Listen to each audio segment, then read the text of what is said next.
I love coming to oil stop.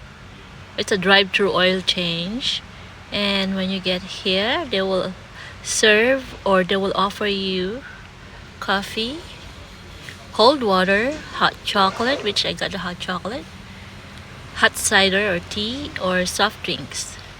And you got to stay in your car while they're doing the oil change underneath.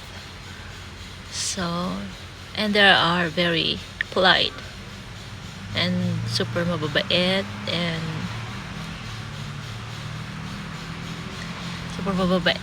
and they will offer you something to make you comfortable. Oil stop, it's like a one-stop shop. And I got hot choco, which I asked the guy in the hot choco, and he gave me the hot chocolate.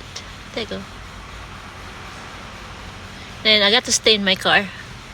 Oil change nila sa ilalim while I'm drinking my hot chocolate.